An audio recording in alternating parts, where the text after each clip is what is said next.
तो बच्चों कैसे हैं आप सब? बहुत-बहुत स्वागत है आपका आज की इस वीडियो में। आज का ये वीडियो क्लास 12th के बच्चों के लिए बहुत ज़्यादा ख़ास होने वाला है क्योंकि इस वीडियो में हम लोग देखने वाले हैं बच्चों क्लास 12th का जो आपका होम साइंस का सब्जेक्ट है, हिंदी में जिसे आप गृह विज्ञान विषय भी कहते हैं, इसका जो कल आपका मिड टर्म का एग्ज़ाम होने वाला है, यानी कि 17 अक्टूबर। जी हाँ बच्चों, 17 अक्टूबर 2025 को जो कल आपका होम साइंस का मिड टर्म का पेपर होने वाला है, तो उसके लिए एक इम्पॉर्टेंट सैंपल क्वेश्चन पेपर इस वीडियो में हम लोग देखने वाले हैं बच्चों। और ये सैंपल पेपर आप सभी बच्चों के लिए बहुत ज़्यादा इम्पॉर्टेंट होने वाला है क्योंकि जो भी क्वेश्चन यहाँ पर हम लोग डिस्कस करेंगे इस सैंपल पेपर के अंदर, इसमें से आप देखेंगे बहुत सारे क्वेश्चंस आपके पेपर में डिट्टो रिपीट होकर के आ जाएंगे, ठीक है। और होम साइंस तो ऐसा सब्जेक्ट होता है ना, जिसके अंदर जो हम सैंपल पेपर डिज़ाइन करते हैं आपके लिए और जो क्वेश्चंस आपको प्रोवाइड करते हैं सैंपल पेपर के अंदर, इसी में से बहुत सारे क्वेश्चंस आ जाते हैं। आप जब कल पेपर लेंगे ना अपने हाथ में, जो आपके हाथ में ओरिजिनल पेपर आएगा, तो उसमें आप देखेंगे कि हमारे द्वारा बताए गए सैंपल पेपर्स में से कई सारे क्वेश्चन सेम टू सेम आए हुए हैं, ठीक है। मैं आपको आज का शेड्यूल बता देता हूँ। आज मैं आपको 4 सैंपल पेपर होम साइंस के करवाने वाला हूँ, जिसमें से ये हमारा पहला सैंपल पेपर का वीडियो रहने वाला है और उसके अलावा वन शॉट का वीडियो बन चुका है, ठीक है, वो भी अपलोड हो रहा है बच्चों। तो उसका लिंक आपको इसी वीडियो के पिन कमेंट में मिल जाएगा, ठीक है। और भी जितने इंपॉर्टेंट वीडियो के लिंक होंगे तो इस वीडियो का जो पिन कमेंट होगा, ठीक है, जहाँ कमेंट सेक्शन होता है उसी में एक कमेंट मैं पिन कर दूंगा, तो उसमें सारे इंपॉर्टेंट वीडियोस के लिंक मिल जाएंगे। तो पिन कमेंट जरूर चेकआउट कर लीजिएगा और आई बटन में भी लिंक दे दूंगा, ठीक है बच्चों।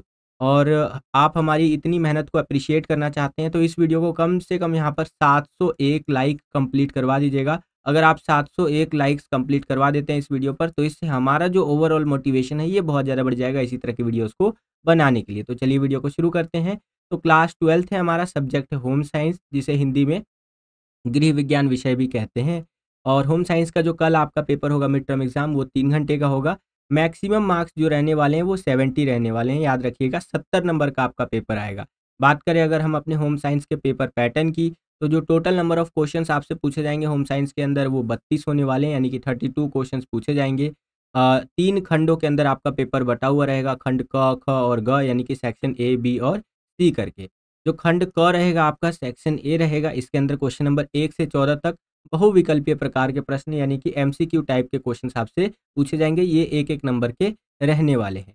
जो आपका खंड ख रहेगा यानी सेक्शन बी रहेगा, इसके अंदर क्वेश्चन नंबर 15 से लेकर 21 तक क्वेश्चन आपसे पूछे जाएंगे, जो कि 2-2 नंबर के रहने वाले हैं, ठीक है। और जो आपका क्वेश्चन नंबर 22 से लेकर के 25 तक क्वेश्चन आपसे पूछे जाएंगे इसी सेक्शन के अंदर, ये 3-3 नंबर के क्वेश्चन रहने वाले हैं बच्चों। अभी जब हम सैंपल पेपर करेंगे ना, तो आपको और अच्छी तरीके से आइडिया लगता हुआ चलेगा। जो खंड ग रहेगा आपका सेक्शन सी, इसके अंदर क्वेश्चन नंबर 26 से लेकर के 30 तक क्वेश्चन आपसे पूछे जाएंगे, जो कि 4-4 नंबर के क्वेश्चंस रहने वाले हैं। और इसी सेक्शन के अंदर क्वेश्चन नंबर 31 से 32, ठीक है, मतलब 31 और 32 जो क्वेश्चन रहेगा, ये 5 नंबर के क्वेश्चंस रहने वाले हैं। कुछ प्रश्नों में आंतरिक विकल्प दिए गए हैं, यानी कि कुछ क्वेश्चंस के अंदर आपको चॉइस देखने को मिलेगा। और जहां भी आवश्यकता हो उपयुक्त उदाहरणों के साथ अपने उत्तर लिखे, ठीक है। जहां भी आपको लगे कि एग्जाम्पल के साथ आंसर लिख सकते हैं, वहां पर एग्जाम्पल के साथ जरूर आंसर लिखिएगा। सेम यही चीज़ इंग्लिश मीडियम में आपका जनरल इंस्ट्रक्शंस करके रहता है। इंग्लिश मीडियम में अगर आप इसको रीड करना चाहते हैं तो वीडियो को पॉज करके रीड कर सकते हैं। वैसे मैंने आपको बाइलिंगुअल हिंदी और इंग्लिश दोनों में बता दिया बच्चों, बाकी आप यहाँ पर देख सकते हैं। तो ये कुछ इंपॉर्टेंट बातें रहीं जो कल आपका होम साइंस का मिड टर्म एग्जाम होने वाला है उससे संबंधित। आशा करता हूँ ये सारी बातें आपको समझ में आई होंगी। चलिए हम अपने वीडियो को शुरू करते हैं और सेक्शन वाइज देखते हैं कि किस प्रकार के क्वेश्चन हमसे पूछे जा रहे हैं और कैसे हम उनका आंसर लिख सकते हैं। तो चलिए वीडियो को शुरू करते हैं बच्चों। सेक्शन ए के अंदर, जिसको हिंदी में आप खंड क भी बोलते हैं, यहाँ पर बेसिकली हमसे एमसीक्यू टाइप के क्वेश्चंस पूछे जाएंगे, ठीक है। तो चलिए देखते हैं क्या करके। पहला क्वेश्चन देखिए यहाँ पर क्या पूछा जा रहा है हमसे कि नित्या की एक गारमेंट कंपनी है और यह प्रतिदिन अपने काम में जोखिम भरे निर्णय लेती है। नित्या एक डैश है, ठीक है। देखिए नित्या की अपनी एक गारमेंट की कंपनी है, ठीक है जी। वो हर एक दिन क्या करती है, रिस्क भरा डिसीजन लेती है, यानी कि जोखिम भरे निर्णय लेती है। तो नित्या क्या हुई, एक एंटरप्रेन्योर हुई, यानी कि एक उद्यमी हुई, ठीक है बच्चों। इंग्लिश में एंटरप्रेन्योर बोलते हैं, हिंदी में उद्यमी बोलते हैं। आपने अमन गुप्ता का नाम सुना होगा, ठीक है। अमन गुप्ता, यहाँ पर मैं उनका नाम ले रहा हूँ, बहुत महान व्यक्ति है वो, ठीक है। महान व्यक्ति इसलिए बोल रहा हूँ क्योंकि मैं बहुत ज़्यादा इंस्पायर हूँ उनसे, ठीक है। वो बहुत अच्छे एंटरप्रेन्योर है और उन्हीं की कंपनी है बोट, जिसका आपने हेडफोन या फिर नेकबैंड यूज़ किया होगा, बड्स वगैरह यूज़ किए होंगे, ठीक है। तो जो अमन गुप्ता है उन्होंने भी रिस्क भरे निर्णय लिए हैं अपने जो बिजनेस का उन्होंने मतलब एम्पायर खड़ा किया है, ठीक है। इसी तरह से जो एंटरप्रेन्योर्स होते हैं वो यहाँ पर रिस्क भरे निर्णय लेते हैं, यानी कि मतलब रिस्क लेते हैं बेसिकली, ठीक है। ऐसे डिसीजंस लेते हैं जिसमें बहुत ज़्यादा रिस्क होता है, समझ रहे हैं आप। तो उसी तरह से जो नित्या है उसकी गारमेंट की अपनी एक कंपनी है, तो वो डेली बेसिस पर यहाँ पर ऐसे डिसीजंस लेती है जो बहुत ज़्यादा रिस्की होते हैं, तो वो एक उद्यमी हुई, यानी कि एक एंटरप्रेन्योर हुई, समझ रहे हैं आप। आशा करता हूँ आपको समझ में आया होगा। सेम यही क्वेश्चन इंग्लिश मीडियम में इस तरह से रहेगा, Nitya owns a garment company and takes risky decisions in her work every day, Nitya is a entrepreneur, ठीक है। तो बी वाला ऑप्शन आपका करेक्ट आंसर हो जाएगा। नेक्स्ट क्वेश्चन यहाँ पर देखिए, दूसरा क्वेश्चन क्या पूछा जा रहा है हमसे कि आपके दादाजी पेट की सर्जरी के बाद बेहोश हो गए हैं, ठीक है जी। भोजन खिलाने की कौन सी विधि उनके लिए पसंद की जाएगी और क्यों की जाएगी, ठीक है। तो देखिए, एक जो पेशेंट होता है, एक जो मरीज होता है, उसको 3 तरह से यहाँ पर भोजन दिया जाता है, ठीक है। अगर भोजन देने के तरीकों की बात करें तो 3 तरीके हमारे सामने देखने को मिलते हैं। पहला होता है मुंह के द्वारा भोजन खिलाना, ठीक है, जो सबसे बढ़िया माना जाता है कि भैया भगवान ने हमें मुंह किस लिए दिया है, खाना खाने के लिए और बोलने के लिए। तो सबसे सही है कि भैया मरीज को यहाँ पर मुंह से ही खाना खिला दीजिए। तो भोजन देने का तो पहला तरीका आपका ये हो गया। दूसरा तरीका क्या होता है आपका, संपूर्ण भोजन नली के द्वारा दिया जाता है। इस तरह से एक नली लगी होती है, एक पाइप लगा होता है जो कि आपका इधर पेट उठ तक जाता है, ठीक है। और जो भी आपका भोजन होता है वो इसके द्वारा दिया जाता है। ये दूसरा तरीका हो गया भोजन देने का मरीज को, ठीक है। तीसरा तरीका क्या होता है, अंतःशिरा द्वारा, ठीक है। इस तरह से देखिए हाथ में सुई हुई मतलब घोप देता है और चुभा देता है, और उस तरह से डॉक्टर उक्टर यहाँ पर भोजन देते हैं मरीज को, ठीक है। तो ये 3 तरीके हैं जिन तरीकों से यहाँ पर भोजन दिया जाता है, ठीक है बच्चों। अब समझते हैं इस क्वेश्चन को और फिर हम आंसर देखेंगे। देखिए अब यहाँ पर क्या बोल रहा था क्वेश्चन में कि दादाजी जो है उनकी पेट की सर्जरी हुई है, ठीक है, और वो बेहोश हो गए हैं। भोजन खिलाने के लिए कौन सी विधि उनके लिए यहाँ पर पसंद की जाएगी। तो देखिए दादाजी के लिए हम लोग सबसे सही भोजन देने का तरीका मान सकते हैं वो है अंतःशिरा द्वारा भोजन और पोषण प्राप्त करने के लिए, ठीक है, क्योंकि उनकी पेट की सर्जरी हुई है, ठीक है। तो इस तरह से तो देंगे नहीं, गड़बड़ हो जाएगा, ठीक है, मुंह से दे ही नहीं सकते, तो उनको इस तरह से दिया जाएगा। ये जो देख रहे हैं अंतःशिरा द्वारा, इस तरह से उनको भोजन दिया जाएगा दादाजी को, ठीक है बच्चों। आशा करता हूँ आपको समझ में आया होगा। सेम यही क्वेश्चन इंग्लिश मीडियम में इस तरह से रहेगा कि your grandfather has become unconscious after stomach surgery, which method of feeding would be preferred for him and why, ठीक है। तो यहाँ पर जो आपका ऑप्शन नंबर सी है ये करेक्ट आंसर हो जाएगा बच्चों, ठीक है। चलिए अगला क्वेश्चन देखिए, यहाँ पर थर्ड क्वेश्चन क्या है कि जब रक्त में हीमोग्लोबिन की मात्रा कम हो जाती है तब कौन सी बीमारी होती है। ये आपका होमवर्क नंबर फर्स्ट है। देखिए इस सैंपल पेपर की वीडियो में 2 होमवर्क मैं आपको देने वाला हूँ, ठीक है। ये आपका पहला होमवर्क है, ठीक है, कि जब रक्त के अंदर यानी खून के अंदर हीमोग्लोबिन की मात्रा कम हो जाती है तो यहाँ पर कौन सी बीमारी होती है वो आपको बताना है। अरक्तता होती है, गलगंड होता है, स्कर्वी होता है या रतौंधी होता है। जो मैंने 1 शॉट का वीडियो बनाया है ना बच्चों, होम साइंस के लिए जो आपका कल पेपर होने वाला है उसके लिए मैंने 1 शॉट का वीडियो बनाया है, जिसके अंदर जितने भी इंपॉर्टेंट क्वेश्चंस निकलते हैं आपके मिड टर्म के सिलेबस से वो सारा उसमें कवर किया है, ठीक है। तो उसमें भी ये क्वेश्चन मैंने आपका कवर कर रखा है। अगर अभी तक आपने 1 शॉट का वीडियो नहीं देखा है तो उसका लिंक मैं आपको आई बटन में दे दूंगा, वहां पर क्लिक करके जरूर देख लीजिएगा, ठीक है। बाकी इस क्वेश्चन का आंसर आप मुझे कमेंट करके बताइएगा कि इसका सही आंसर क्या होगा। जो भी बच्चा इसका आंसर मुझे कमेंट करके बताएगा उसके कमेंट को यहाँ पर मैं हार्ट का निशान दे दूंगा, ठीक है बच्चों, और पिन भी कर दूंगा ताकि और बच्चे समझ सके बच्चे ने बिल्कुल सही आंसर दिया है। सेम यही क्वेश्चन इंग्लिश मीडियम में इस तरह से रहेगा। यहाँ पर आप देख सकते हैं which disease occurs when the amount of haemoglobin in the blood decreases करके, ठीक है। एनीमिया, गोइटर, ठीक है, स्कोरवी या फिर नाइट ब्लाइंडनेस। आपको बताना है क्या करेक्ट आंसर होगा। अगला क्वेश्चन देखिए, यहाँ पर चौथा क्वेश्चन क्या है कि धूप में सुखाना खाद्य संरक्षण का सबसे पुराना तरीका है, ठीक है। आपने देखा होगा अक्सर कई सारी चीजें हमारे घरों में धूप में सीधा सुखा दी जाती है, ठीक है। यह खाद्य संरक्षण के कौन से सिद्धांत पर आधारित है। तो इसमें जल को हटाना, यानी कि जो नमी की मात्रा होती है, एक तरह से जल की जो मात्रा होती है उसको हटाने के लिए सीधा सीधा हम लोग खाद्य पदार्थों को धूप में सुखा देते हैं, ठीक है बच्चों। तो आशा करता हूँ आपको समझ में आया होगा। सेम यही क्वेश्चन इंग्लिश मीडियम में इस तरह से रहेगा। यहाँ पर आप देख सकते हैं sun drying is the oldest method of food preservation, it is based on which principle of food preservation, तो रिमूवल ऑफ वाटर, ठीक है। सी ऑप्शन आपका करेक्ट हो जाएगा। नेक्स्ट यहाँ पर देखिए दूसरा होमवर्क वाला क्वेश्चन है, ठीक है। ये 2 ही क्वेश्चन मैं आपको होमवर्क के तौर पर दे रहा हूँ, इसका भी आंसर आप मुझे कमेंट करके बताइएगा इस एमसीक्यू क्वेश्चन का आंसर क्या होगा। क्वेश्चन क्या है कि कोडेक्स एलिमेंटेरियस कमीशन का गठन कब किया गया, ठीक है, 1960, 1969, 1962 या 1965? इसका भी आंसर मैंने वन शॉट की वीडियो में बता रखा है, तो आप मुझे कमेंट करके भी बता सकते हैं इसका करेक्ट आंसर क्या होगा। जो भी बच्चा पहले कमेंट करेगा, करेक्ट आंसर कमेंट करेगा, उसके कमेंट को यहाँ पर मैं पिन कर दूंगा और हार्ट का सिंबल भी दे दूंगा। ये क्वेश्चन इंग्लिश मीडियम में इस तरह से रहेगा और करेक्ट आंसर आप मुझे कमेंट करके बताइएगा। नेक्स्ट क्वेश्चन यहाँ पर देखिए, इसी के अथवा में एक क्वेश्चन पूछ लिया हमसे, ठीक है, जस्ट अ सेकेंड, शायद यहाँ पर थोड़ा सा एरर आ गया है, एक बारी मैं देख लेता हूँ। हाँ देखिए, इसके अथवा में भी एक क्वेश्चन रहेगा आपका, एरर की वजह से नहीं है, तो हम सीधा छठे क्वेश्चन को देख लेते हैं। यहाँ पर क्वेश्चन क्या पूछ रहा है, निम्नलिखित में से कौन सी उत्तम निर्माण पद्धति जीएचपी की विशेषता नहीं है। ध्यान रखिएगा, यहाँ पर आपसे पूछ रहा है कि जो जीएचपी होता है उसकी विशेषता नहीं है।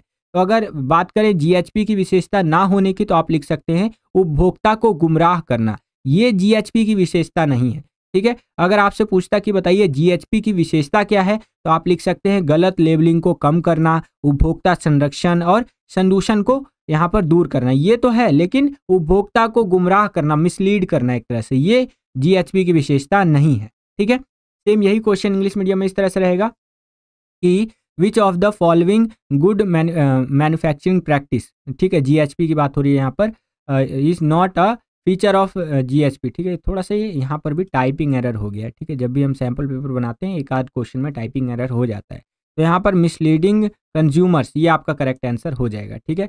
जीएचपी का फुल फॉर्म मैंने बता रखा है, वैसे इसका फुल फॉर्म होता है गुड हाइजीन प्रैक्टिसेस करके, ठीक है बच्चों। चलिए अगला क्वेश्चन देखिए, यहाँ पर सातवां क्वेश्चन क्या पूछ रहा है हमसे कि किस आयु का बच्चा अनजान व्यक्ति से डरता है, ठीक है। At what age does a child get scared of strangers, ठीक है। तो यहाँ पर आपका करेक्ट आंसर हो जाएगा बच्चों ऑप्शन नंबर जो डी है, ठीक है। 8 वर्ष से लेकर 8 वर्ष कह रहा हूँ, माफी चाहूंगा, 8 से लेकर के 12 माह तक का जो बच्चा होता है ये अनजान व्यक्तियों से डरता है बच्चों, ठीक है। तो ये ऑप्शन आपका करेक्ट हो जाएगा। सेम यही क्वेश्चन इंग्लिश मीडियम में इस तरह से रहेगा कि at what age does a child get scared of strangers. तो 8 to 12 मंथ्स का जो यहाँ पर बेबी होता है, बच्चा होता है या चाइल्ड कह लीजिए, वो थोड़ा सा डरता है अनजान व्यक्तियों से और अपनी माँ के करीब रहना ज़्यादा पसंद करता है, क्योंकि उसको अपनी माँ का स्पर्श पता होता है, अपनी माँ का गंध पता होता है कि मेरी माँ की खुशबू कैसी है कि नहीं। तो यहाँ पर डी ऑप्शन आपका करेक्ट हो जाएगा।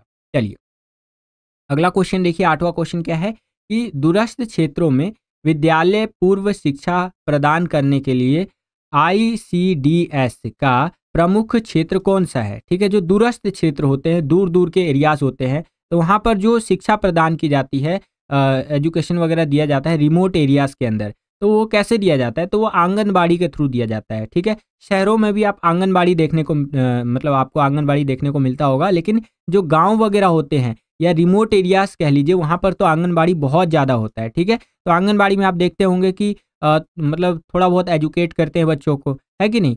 तो ये आपका यहाँ पर आंगनबाड़ी करेक्ट आंसर हो जाएगा, जो कि दूरस्थ क्षेत्रों में यानी कि रिमोट एरियाज के अंदर एजुकेशन के लिए ये बहुत ज़्यादा फेमस है। जो स्कूल से पहले का एजुकेशन होता है ना, प्री स्कूल एजुकेशन जिसको आप कहते हैं, कि भैया बच्चा स्कूल में जाएगा उससे पहले थोड़ा बहुत तो आना चाहिए ना चीज़ें उसको, जैसे ABCD थोड़ा बहुत आना चाहिए, क ख ग घ 1 2 3 ये सब आना चाहिए। तो ये सब उसको कहाँ मिल जाता है, आंगनबाड़ी के अंदर मिल जाता है, और खाना वगैरह भी मिल जाता है, जिससे कि बच्चे और भी ज़्यादा आंगनबाड़ी में जाते हैं, ठीक है। मेरे इधर भी आंगनबाड़ी है, बच्चे मैंने देखे बहुत सारे जाते रहते हैं उसके अंदर।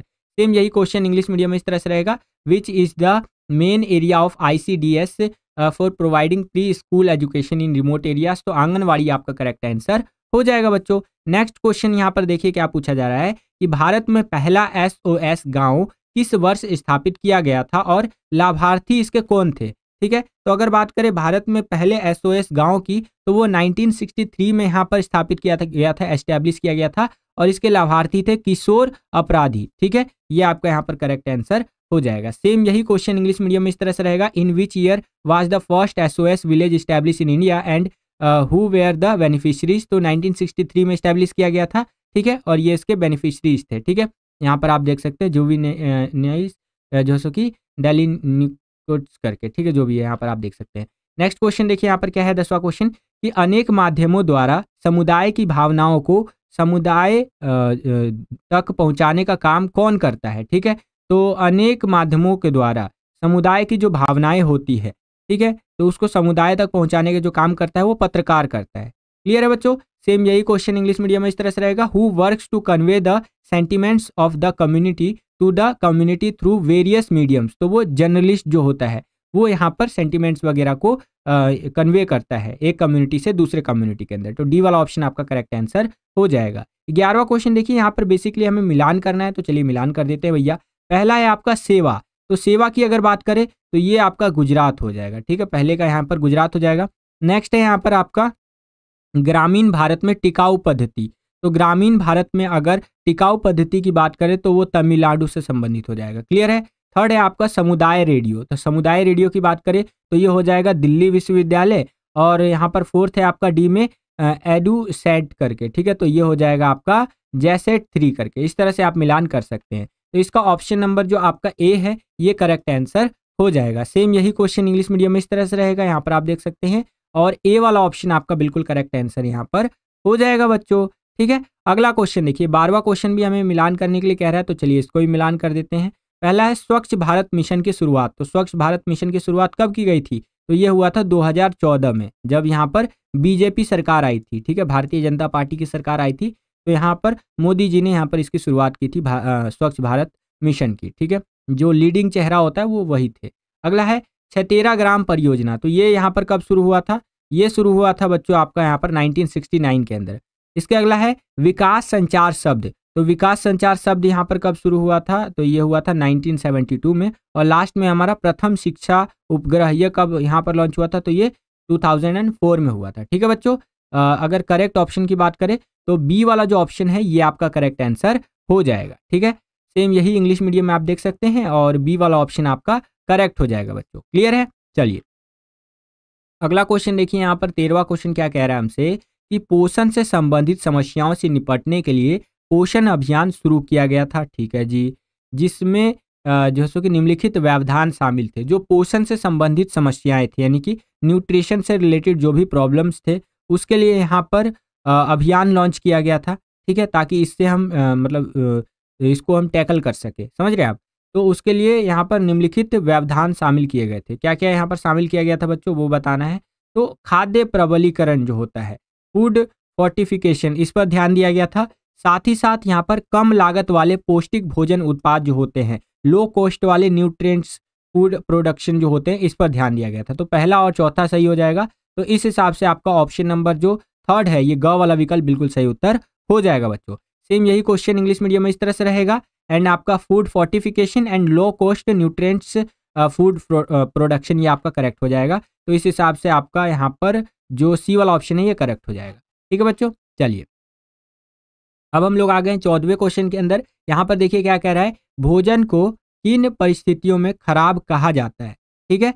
तो भोजन को भैया किन परिस्थितियों में हम लोग खराब कहेंगे उसको भी देख लेते हैं। जब इसकी सघनता में बदलाव होता है, साथ ही साथ इसमें बनावट और स्वाद में जब बदलाव होता है, तो भोजन को हम लोग खराब कहते हैं। एग्जाम्पल के लिए, जैसे रात में आपके घर में रोटी बच गई, क्या बच गई बच्चों, रोटी। अब रोटी को जब आप सुबह देखेंगे, गर्मी के महीनों की बात कर रहा हूँ, ठंडी में तो फिर भी यहाँ पर खराब नहीं होता है, गर्मी में क्या होता है, सुबह तक वो बासी हो जाता है। रात को उसका आप सेंट सूंघ करके देखिएगा, अलग ही सेंट आ रहा होगा। सुबह जब रोटी का आप सेंट सूंघेंगे तो अलग ही आपको यहाँ पर सेंट आ रहा होगा, थोड़ा सा बासी हो जाएगा। लेकिन बासी रोटी वगैरह को नहीं फेंकना चाहिए बच्चों, उसे खा लेना चाहिए, ठीक है। ऐसा कहते हैं कि बासी रोटी वगैरह में और ज़्यादा एनर्जी होता है और ज़्यादा पावर होता है। अगर हम उसको खाते हैं तो कहीं ना कहीं गैस वगैरह की समस्या कम बनती है हमें, ठीक है। तो बासी रोटी को भी हमें खा लेना चाहिए। अन्न का अनादर ईश्वर का अनादर होता है, याद रखिएगा। तो हमें अन्न का हमेशा आदर करना चाहिए, ठीक है। तो यहाँ पर सेकंड और थर्ड ये करेक्ट आंसर हो जाएगा। ओके, तो इस हिसाब से आपका जो हाँ ये ख वाला विकल्प है बिल्कुल सही उत्तर हो जाएगा।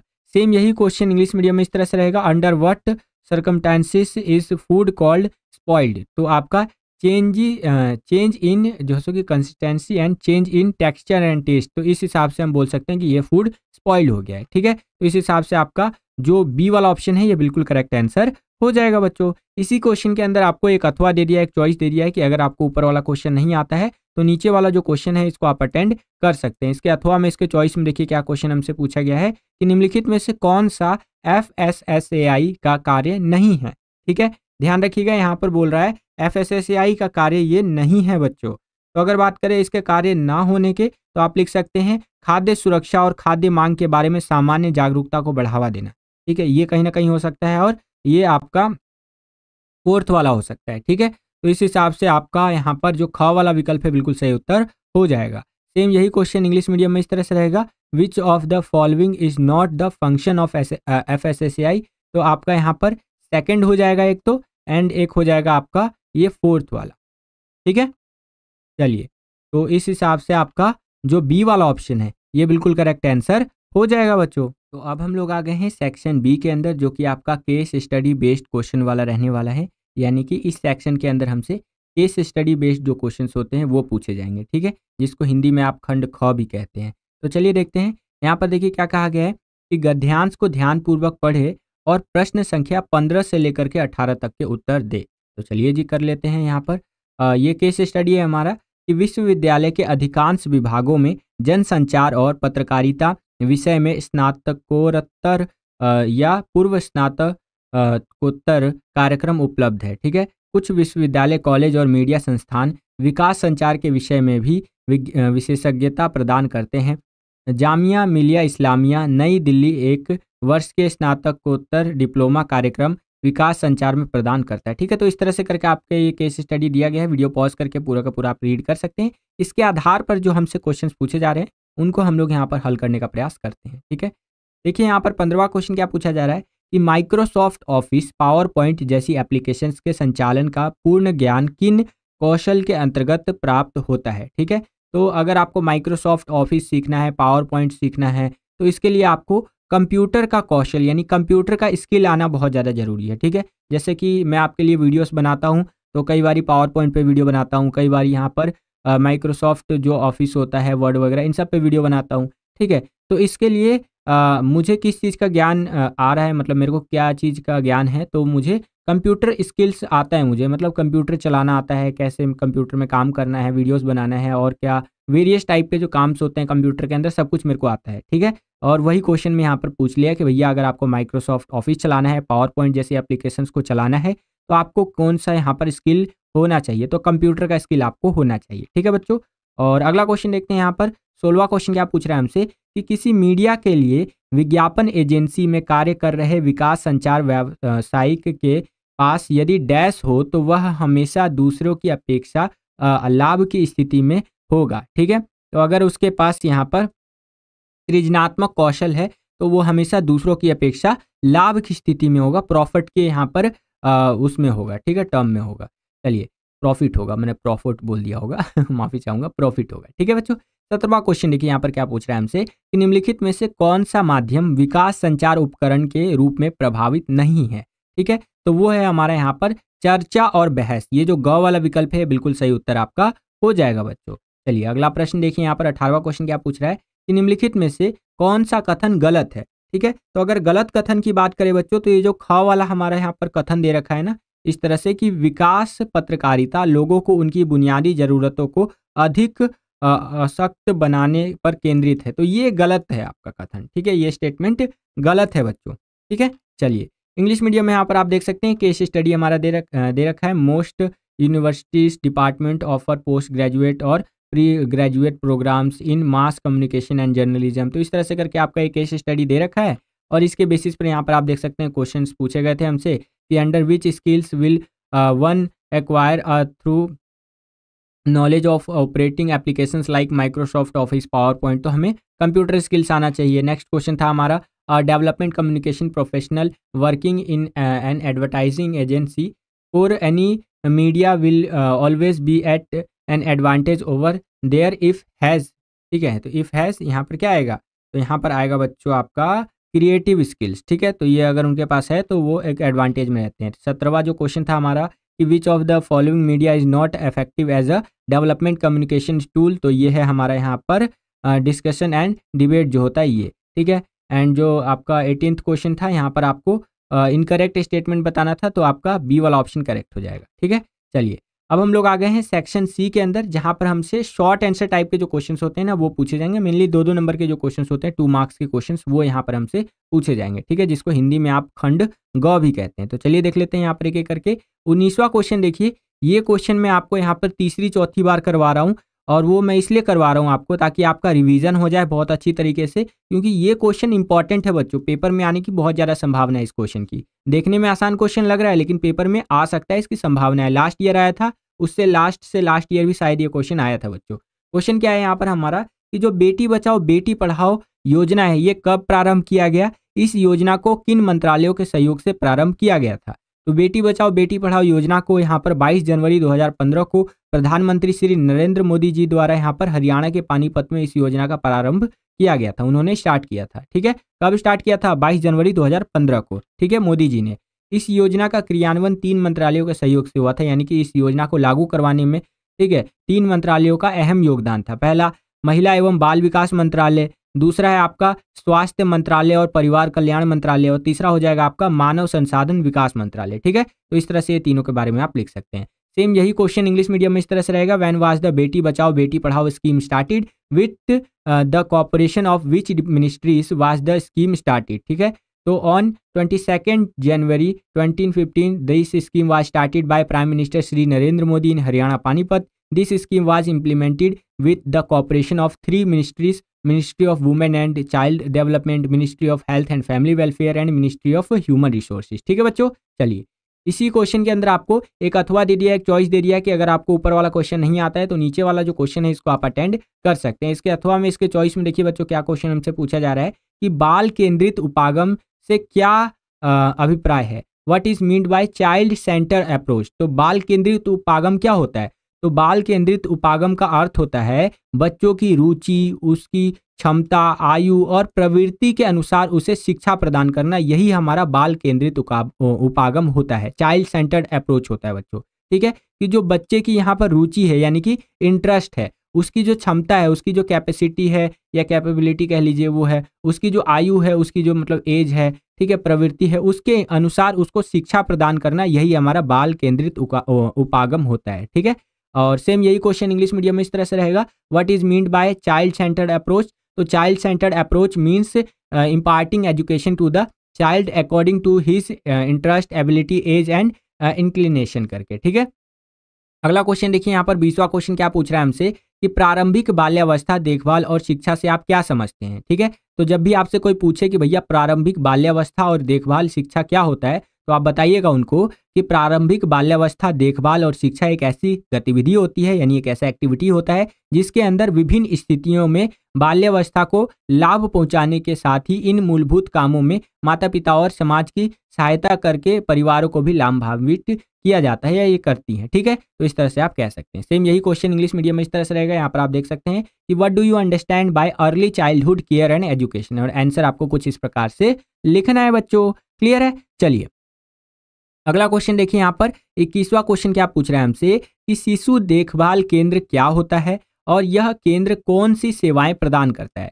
तो शिशु देखभाल केंद्र एक संस्थागत व्यवसाय को दिया गया नाम है बच्चों। ठीक है, ये एक इंस्टीट्यूशन के मतलब एक जो कह लीजिए वो है ना, उसको दिया गया नाम है। इंग्लिश में देखिए यहाँ पर ज़्यादा क्लियरली समझ में आएगा, child care centre is a name given to an institutional arrangement specially designed to take care of infants and young children in the absence of home caretakers। ठीक है, जब घर के अंदर बच्चों की देखभाल करने वाले नहीं होते हैं ना, तो उनकी देखभाल करने के लिए जो केयर टेकर्स होते हैं, ठीक है, तो उनकी जो संस्थागत व्यवस्था है उसको दिया गया एक नाम है। क्या नाम है ये? शिशु देखभाल केंद्र बच्चों। ठीक है, और यहाँ पर देखिए बताया गया है जिसे विशेष रूप से शिशु और छोटे बच्चों की घर में देखभाल करने वालों की अनुपस्थिति में देखभाल के लिए बनाया गया है। ठीक है, हमारा एक दोस्त है तो उसको ना हम फनी वे में ऐसे ही बोल देते हैं, क्योंकि मतलब उसको ये बोल देते हैं कि अरे तू तो यहाँ पर शिशु देखभाल केंद्र के लिए बिल्कुल परफेक्ट है। अगर अंग्रेजी में बोलूँ तो चाइल्ड केयर सेंटर के लिए एकदम परफेक्ट आदमी है तू। तो वो बोलता है कैसे? तो हम उसको ऐसे बोलते हैं कि जब भी तेरे हाथ में कोई बच्चा जाता है तो वो तुरंत चुप हो जाता है, हमारे हाथ में जब कोई बच्चा आता है तो वो तो रोने लग जाता है कि नहीं? तो सब मजाक उड़ाने लग जाते हैं, ऐसे हंसने लग जाते हैं, बहुत फनी माहौल हो जाता है। एग्जाम्पल के लिए आपको बता रहा हूँ, समझ रहे हैं आप? तो जो बच्चों की देखभाल करते हैं, ठीक है, और मतलब पूरी तरह से उनका देख रेख करते हैं, जब घर पर कोई अनुपस्थित होता है उनका देखभाल करने वाला माता पिता, तो वो हमारे शिशु देखभाल केंद्र के अंतर्गत आते हैं। ठीक है, मैं यहाँ पर किसी का भी मजाक नहीं उड़ा रहा हूँ, अगर किसी को बुरा लगा हो तो हाथ जोड़ करके नमन है, सॉरी मैं बोलना चाहूँगा। ठीक है, बस मैं यहाँ पर एग्जाम्पल के लिए बताया हूँ, मैं एक टीचर हूँ और मुझे टीचर के उससे ही देखिएगा, और जब भी मैं कोई यहाँ पर बात बोलता हूँ तो उसको सिर्फ एजुकेशन के पर्सपेक्टिव से देखिएगा या एग्जाम्पल के उससे देखिएगा। ठीक है बच्चों, चलिए। अच्छे शिशु केंद्र की 4 सेवाएं आप यहाँ पर इस तरह से लिख सकते हैं: भोजन की सुविधाएं, आराम की सुविधा, मनोरंजन की सुविधा और अनौपचारिक शिक्षा की सुविधा बच्चों। ठीक है, सेम यही क्वेश्चन इंग्लिश मीडियम में इस तरह से रहेगा। यहाँ पर आप देख सकते हैं, what is a child care center and what services does it provide. तो यहाँ पर आप देख सकते हैं, child care center is the name given to an institutional arrangement specially design to take care of infants and young children in the absence of home care takers. ठीक है बच्चों, and 4 services of a good child care center. यहाँ पर आप देख सकते हैं, food facility, rest, entertainment and informal education. ठीक है बच्चों, नेक्स्ट क्वेश्चन देखिए यहाँ पर क्या है हमारा, कि भारतीय खाद्य और मानक प्राधिकरण के मुख्य कार्य क्या है। FSSAI के आपको काम बताने हैं। ठीक है, तो आप लिख सकते हैं, खाद्य मानक बनाना। यह प्राधिकरण भोजन के विभिन्न उत्पादों जो होते हैं उनके लिए मानक और दिशा निर्देश निर्धारित करता है कि भैया अगर आपको कोई चीज़ बेचना है तो आप इस तरह से बेच सकते हो, ये गाइडलाइंस वगैरह है कि नहीं, ताकि सभी खाद्य पदार्थ सुरक्षित और उच्च गुणवत्ता के हो, हाई क्वालिटी के हो और अच्छी क्वालिटी के हो। ठीक है, और आगे देखिए बताया गया है, खाद्य सुरक्षा प्रबंधन यानी कि फूड सेफ्टी मैनेजमेंट वगैरह के लिए बोल रहा है कि FSSAI जो है वो खाद्य व्यवसायों के लिए सुरक्षा प्रबंधन प्रणाली के प्रमाण के लिए मान्यता देने वाले निकायों के लिए दिशा निर्देश जारी करता है। मतलब जितना भी फूड से रिलेटेड चीज़ है ना इंडिया के अंदर जो बिकता है, जिनका व्यापार वगैरह होता है, बिजनेस होता है तगड़ा तरीके से, तो उसके लिए गाइडलाइन वगैरह कौन जारी करता है, वो FSSAI ही जारी करता है। ठीक है, एग्जाम्पल के लिए आप समझ सकते हैं कि कुछ टाइम पहले जो MDH मसाला है उसमें कुछ गड़बड़ी पाई गई थी, तो सभी किसकी और यहाँ पर इशारा कर रहे थे, FSSAI के और इशारा कर रहे थे कि भैया आप कहाँ थे, ये मसाला ऐसे धड़ल्ले से बिक रहा था, इसमें गड़बड़ी है। तो इस तरह से FSSAI ने पूरा चेकिंग वर्किंग किया और बाद में बोला कि कोई गड़बड़ी नहीं है, एक आध में गड़बड़ी थी, उनको हमने हटा दिया। ठीक है बच्चों, आशा करता हूँ आपको समझ में आया होगा। सेम यही क्वेश्चन इंग्लिश मीडियम में इस तरह से रहेगा, what are the main functions of the food and standards authority of India. ठीक है, food safety standards of authority India करके आएगा आपका। ठीक है, तो आप यहाँ पर आंसर देख सकते हैं, इस तरह से आपको आंसर लिखना है बच्चों। ठीक है, आगे चलते हैं। अगला क्वेश्चन देखिए यहाँ पर 23वां क्वेश्चन क्या पूछ रहा है हमसे कि अरक्तता क्या है और इसके मुख्य लक्षण कौन से होते हैं। ठीक है, इंपॉर्टेंट क्वेश्चन है बच्चों, पेपर में आ सकता है, बड़े ध्यान से समझिएगा। अरक्तता क्या होती है और इसके मुख्य लक्षण क्या होते हैं। अरक्तता एक ऐसी स्थिति है जिसमें शरीर में हीमोग्लोबिन का स्तर कम हो जाता है, जिससे रक्त में ऑक्सीजन की कमी हो जाती है। जो हमारा ब्लड होता है ना, उसमें भी एक ऑक्सीजन लेवल होता है, तो उसके अंदर ऑक्सीजन की कमी हो जाती है अरक्तता के कारण। ठीक है, जिसमें कि हीमोग्लोबिन का स्तर कम हो जाता है। अरक्तता के संकेत हमें कैसे कैसे मिलते हैं भैया, जीभ में अगर पीलापन आ रहा है तो आपको अरक्तता की प्रॉब्लम है, यानी कि यहाँ पर एनीमिया की प्रॉब्लम है। ध्यान केंद्रित न कर पाना, जब भी आप फोकस नहीं कर पाते हैं तो इसका मतलब आपको एनीमिया की प्रॉब्लम हो सकती है, आपको एक बार डॉक्टर से सलाह लेनी चाहिए। स्मरण शक्ति में कमी होना, जब भी आपका मेमोरी जो है थोड़ा सा ढीला काम करे या समझ ना आ रहा हो आपको ज़्यादा में, है ना, मतलब लंबे समय तक ऐसी आपको प्रॉब्लम हो, तो समझ जाइए कि आपको एनीमिया हो सकता है। एकाग्रता की अवधि में कमी होना, कहीं पर आप डेडिकेट होकर के कोई चीज़ नहीं कर पा रहे तो आपको एनीमिया की प्रॉब्लम हो सकती है। ये सारे सिम्टम्स है बच्चों एनीमिया के, यानी कि अरक्तता के। सेम यही क्वेश्चन इंग्लिश मीडियम में इस तरह से रहेगा। यहाँ पर आप देख सकते हैं कि what is anaemia and what are its main symptoms. तो anaemia is a condition in which the level of haemoglobin in the body decreases leading to a lack of oxygen in the blood. ठीक है, and science of anaemia includes, यानी कि science कह सकते हैं या symptoms जो भी कह लीजिए, जिसके अंदर जैसे कि पाले टंग हो जाएगा आपका, इनएबिलिटी टू कंसंट्रेट हो जाएगा, लॉस ऑफ मेमोरी हो जाएगा and decrease in concentration span हो जाएगा आपका। ठीक है, तो इस तरह से आप यहाँ पर लिख सकते हैं।